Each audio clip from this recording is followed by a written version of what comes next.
m'appelle Vincent Bourgetot, directeur général du laboratoire EFILA à Vannes, un laboratoire qui est intégré dans l'Université de Bretagne Sud, à capitaux pour autant 100% privés, donc un premier petit système à l'américaine en France et dans le golfe du Morbihan. Donc on a un statut un petit peu à part et voilà, donc notre métier consiste à développer des nouveaux ingrédients actifs en cosmétique et aussi des nouveaux additifs qui permettent de déployer des concepts galéniques nouveaux dans le monde en général cosmétique ou dermocosmétique. Alors, lors de ces rencontres scientifiques organisées pour la seconde année, nous avons présenté le projet Catiomère. C'est un projet en fait qui est mixte, qui mélange le milieu académique avec le milieu privé.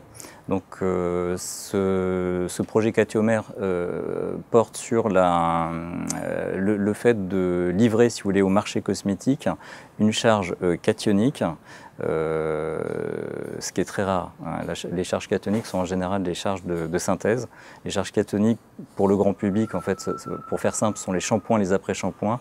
Tout ce qui va avoir un effet démêlant, ça représente des très gros volumes à l'échelle internationale. C'est de loin le cosmétique le plus vendu sur la planète en volume et en chiffre d'affaires.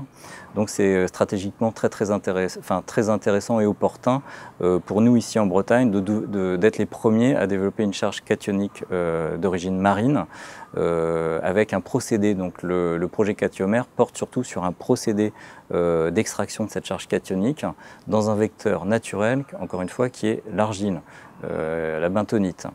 Ce qui en soi correspond bien à la tendance actuelle qui est de livrer sur les marchés internationaux des additifs biosourcés, naturels, inspirés de la chimie verte, etc.